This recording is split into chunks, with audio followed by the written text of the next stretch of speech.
और अब अगली खबर पुणे से है, जहां सरकारी बस में बिटिया से हुए पाप का आरोपी कहां छिपा है। मंगलवार की सुबह दरिंदे ने घिनौने काम को अंजाम दिया और अब तक पुलिस के हाथ उसके गिरेबा तक नहीं पहुंच पाए हैं। इसी से जुड़ी बड़ी खबर आप तक मैं पहुंचा देता हूं। पुणे रेप कांड के आरोपी की तलाश तेज की गई है। आरोपी को खेतों में तलाश कर रही है पुलिस, क्योंकि शक यह है कि वहीं कहीं पर हो सकता है ये छिपा हो। पुणे के आसपास के खेतों में पुलिस की टीमें सघन छापेमारी कर रही हैं। आरोपी को पकड़ने के लिए ड्रोन की भी मदद ली जा रही है ताकि आसमान से भी नजर रख सकें। डॉग स्क्वाड की भी मदद ली गई है, लेकिन अब तक कोई सफलता नहीं मिली है। और ये जो तलाशी अभियान चला है उसकी तस्वीर आप देख सकते हैं। डॉग स्क्वाड की मदद ली जा रही है पुलिस की तरफ से और ड्रोन के जरिए भी आरोपी को तलाशा जा रहा है।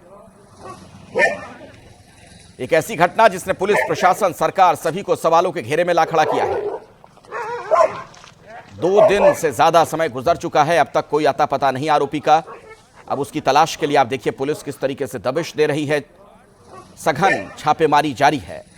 ये पूरा खेत आसपास का जो हिस्सा आप देख रहे हैं इन तस्वीरों में भी, और ऐसे में शक है पुलिस को कि आरोपी छिपा हो सकता है इन खेतों में, तो डॉग स्क्वाड की मदद ली गई है। ये गन्ने के खेत हैं जहां पर पुलिस तलाश कर रही है।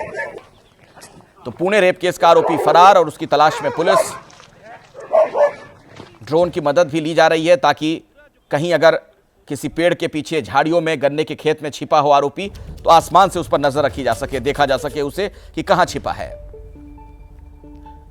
तो आरोपी की तलाश में पुलिस अब एक्शन में नजर आ रही है, लेकिन अब तक क्यों नहीं पकड़ा गया ये सवाल लगातार बना हुआ है। और इन सबके बीच महिलाओं की सुरक्षा को लेकर गंभीर सवाल खड़े हो रहे हैं। विपक्ष सरकार पर हमलावर है। 1 लाख का इनाम भी घोषित किया गया है। जो इसके बारे में कोई जानकारी देगा 1 लाख रुपए का उसे इनाम दिया जाएगा। पुणे रेप केस पर सियासत कैसे गर्म है वो भी जरा देखिए। एक और विपक्ष सरकार पर हमलावर है, दूसरी ओर महाराष्ट्र के डिप्टी सीएम एकनाथ शिंदे ने आरोपी को फांसी की सजा की मांग की। एकनाथ शिंदे ने कहा कि आरोपी कोई भी हो, किसी भी पार्टी से ताल्लुक रखता हो, उसे कड़ी से कड़ी सजा मिलेगी। पुणे में हुई घटना बहुत ही दुर्भाग्यपूर्ण है, निंदनीय है, और इसलिए जो उसको मैंने खुद ही पुलिस आयुक्त जी से भी बात की, हमारे मुख्यमंत्री जी उसके ऊपर लगातार ध्यान दे रहे हैं और उन्होंने भी आदेश पुलिस आयुक्त को दिया है।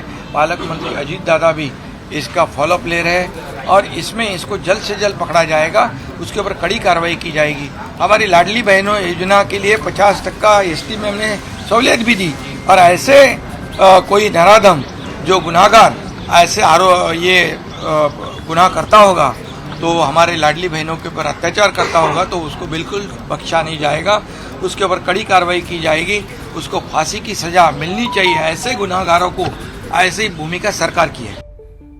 आइए सीधे मैं आपको लिए चलता हूं अपने सहयोगी सूरज ओझा के पास। सूरज, लाडली बहना योजना तो सरकार लाती है, लेकिन लाडली बहना के साथ अगर ऐसा होगा तो जाहिर तौर पर सरकार को लेकर भी गंभीर सवाल खड़े होंगे।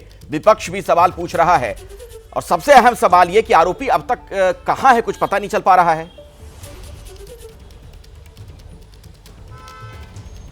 जी बिल्कुल, देखिए आरोपी की तलाश करने के लिए पुणे पुलिस ने 13 टीमें बनाई हैं और ये 13 टीमें अलग अलग जगहों पर जाके आरोपी की तलाश कर रही हैं। आपको भी बता दें कि पुणे और आसपास के इलाकों में बहुत सारे गन्ने के खेत हैं। आरोपी गन्ने के खेत में कहीं छुपा हुआ हो सकता है, ये शक है, और इसी वजह से ड्रोन का इस्तेमाल किया जा रहा है, डॉग स्क्वाड का इस्तेमाल किया जा रहा है ताकि आरोपी को ढूंढा जा सके कि वो आखिर कहाँ छिपा बैठा है। और रही बात लापरवाही की, तो आप देखिए कि अगर इस तरह की अबेंडेंड बस है तो वो 24 घंटे से ज़्यादा कैसे किसी बस डिपो में पार्क की जा सकती है।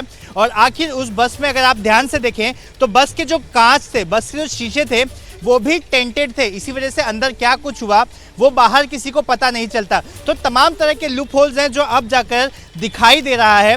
रही बात आरोपी की तलाश करने की, तो पुलिस ने पूरी एड़ी चोटी का दम लगाया है ऐसा दिखाई दे रहा है, लेकिन अभी तक उनके हाथों में कोई भी सफलता दिखाई नहीं दे रही है। आरोपी की जानकारी देने वाले को 1 लाख रुपए का इनाम दिया जाएगा, ऐसी भी घोषणा कर दी गई है। इस पूरे मामले में 25 से 30 लोगों के बयान अब तक दर्ज किए गए हैं। कई लोगों को हिरासत में लिया गया है, उनसे लगातार पूछताछ की जा रही है। ये वो लोग हैं जिन्हें हिरासत में लिया गया है जो किसी न किसी माध्यम से आरोपी से कनेक्टेड थे, ऐसे लोगों से पूछताछ की जा रही है। तो पुलिस इस पूरे मामले में जांच कर रही है। 50 से ज़्यादा पुलिस अधिकारी पुणे और आसपास के जिलों में कैंप कर रहे हैं, आरोपी की तलाश कर रहे हैं। डॉग स्क्वाड के साथ इनकी 2 से 3 टीमें हैं जो अलग अलग गन्ने के खेतों के आसपास जाकर तलाश कर रहे हैं। वहीं ड्रोन का भी इस्तेमाल किया जा रहा है, लेकिन फिलहाल पुलिस के हाथ अभी भी खाली नजर आ रहे हैं। जी बिल्कुल, लेकिन जिस तरीके से सरकारी बस में इस घटना को अंजाम दिया गया, जिस तरीके का कृत्य हुआ है, उससे भी कई सवाल खड़े हुए हैं। उस पर मैं आऊंगा आगे, आपसे हम बातचीत करेंगे। अपने दर्शकों को बता दें, एक ऐसी खबर जिसको लेकर सरकार पर भी सवाल खड़े हो रहे हैं, पुलिस को लेकर भी सवाल खड़े हो रहे हैं, प्रशासन को लेकर भी सवाल खड़े हो रहे हैं। तस्वीरें हम आपको दिखा रहे हैं लगातार। इन तस्वीरों में आप देख पा रहे होंगे किस तरीके से पुलिस एक्शन में है, तलाशा जा रहा है आरोपी को, और अब डॉग स्क्वाड की मदद ली गई है। ये पूरा जो आप देख रहे हैं इलाका, वहां पर खेत हैं, दरअसल गन्ने के खेत हैं, और ऐसे में आरोपी कहीं वहीं छिपा होगा, इस तरह की जानकारी मिल रही है। और अब ये जो तस्वीर इस वक्त आप देख रहे हैं, ये पटियाला की तस्वीर है। नशे के खिलाफ यहां पर प्रशासन सख्त। पिछले कुछ दिनों से मान सरकार लगातार इस तरह की कार्रवाई करती हुई नजर आ रही है। नशे के सौदागर जो भी हैं वो धीरे धीरे कुछ इस तरीके से उन पर शिकंजा कसा जा रहा है, और ये आप देखिए किस तरीके से बुलडोज किया जा रहा है उनके घरों को। नशे के खिलाफ पुलिस का अभियान, ये पटियाला से तस्वीर इस वक्त आप देख पा रहे हैं। पंजाब जहां पर नशा एक बहुत बड़ा मुद्दा चुनाव में भी रहा, और अब जाकर सरकार इस मामले में पूरी तरीके से एक्शन में दिख रही है। पिछले कुछ दिनों से नशे के सौदागरों के खिलाफ पुलिस सख्त है, प्रशासन सख्त है, और उसी कड़ी में आप देख रहे हैं बुलडोजर चलाए जा रहे हैं।